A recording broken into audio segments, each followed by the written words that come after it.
This healthcare worker in your state contracting the virus must be concerning. Have you been assured that they had all the personal protection equipment available to them? Look, I've been assured that this nurse did everything by the textbook. She realised that she had some symptoms, she stayed at home, she's self-isolating, and I wish her all the very best. And she was actually treating some COVID-19 people, is my understanding. And the people that she was in close contact with have also been isolated as well. So all done by textbook, and hopefully she's going to have a full recovery. Did she have the masks, the equipment available to her, or is this just unlucky? Yeah, well, my understanding is she did, because at the moment all of our hospitals do have that available to them. Okay, and is there any special protection for healthcare workers if they do find themselves in this position? Well, all the healthcare workers know what they have to wear. They've been trained in this. We've been preparing our hospitals since the end of January, when we declared a state of emergency for health in Queensland. So we have been training and making sure all of our hospitals are ready. In fact, my Chief Health Officer and Minister Miles are today travelling to Rocky and to Toowoomba. Last week they were travelling in other parts of regional Queensland. Once again, just double checking that all of our hospitals are ready. Okay, the trend in your state, you have to say, would be cautiously optimistic. Is that how you would put it? Yes, cautiously optimistic, and in news just to hand, we have had 9 positive cases overnight, so once again showing that downward trend. But can I say, it is so important that everyone stays home this Easter. Everyone needs to follow the social distancing, only going out for essential services, and now is not the time to take your family to the beach. Now is the time to have your family at home and to celebrate Easter with your loved ones. 9 positive cases overnight is certainly the trend that we do want to see right around the country. Do you have a threshold in mind when you might be able to start easing some of these restrictions? Look, that's a really good question, and that's an issue that the National Cabinet is now grappling with. And you would have seen that Professor Murphy and the Prime Minister released that modelling yesterday, which showed that really high rapid peak if we did nothing. We've seen that in Italy, in the UK and in the United States.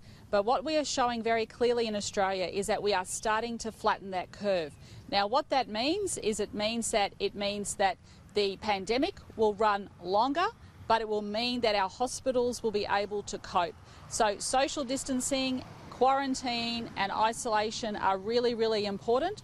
But in terms of the economy, we recognise that there is a need for people to get back to work, but now is not the time. The Prime Minister has been very clear that we are looking at 6 months here, and if we're going to flatten that curve even further, it could be extended. But we need to make sure that all of Australians are responding, and can I say well done to everyone. I don't think people get congratulated enough that people are listening. They're seeing what's happening overseas, and it's tragic what's coming out of New York. Those really high death rates, and so many people have been to New York or know someone that's either lived there or travelled there.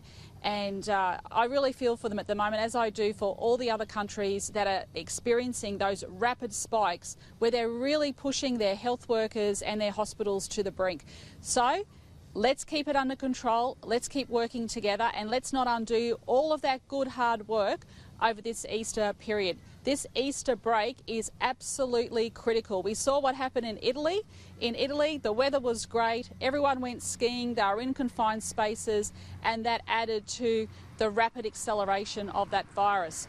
So in Queensland and of course in Australia, let's keep flattening that curve. I know every Premier and First Minister is on the same page. You have learned from the international experience, absolutely, and you've been able to quarantine your state by closing the borders. You're on a better trajectory than we are here in New South Wales. So is there a time, and I know National Cabinet does provide the baseline, but is there a time that you can see in the next couple of months, for you at least there in Queensland, where you could start to see the winding back of restrictions on restaurants and cafes, for example, all the while keeping borders closed? Well, I think the key issue here is we are not out of the woods until there is a vaccine. And let me make it fundamentally clear. People don't want to get COVID-19. They don't want it. They don't want their families to get it. I mean, the evidence shows if you're over 70, you have a 30% chance of being admitted to hospital and a 10% chance of being into ICU, and that doubles if you're over 80. My parents are in their 70s. I've got a grandmother in their 90s. Everybody does not want their loved ones to get it. So the Prime Minister has said we're looking at 6 months.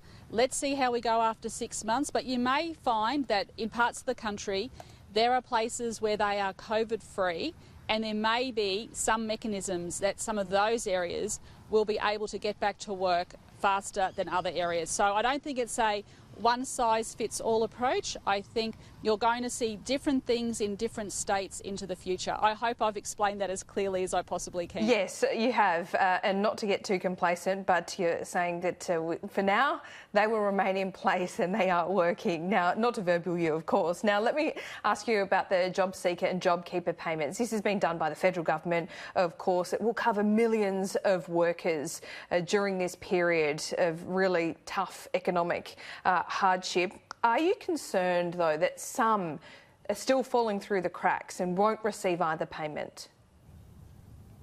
Yeah, I think there has been some concerns about that, but look, can I commend the federal government? I mean, the Jobseeker and JobKeeper to come out with that so quickly.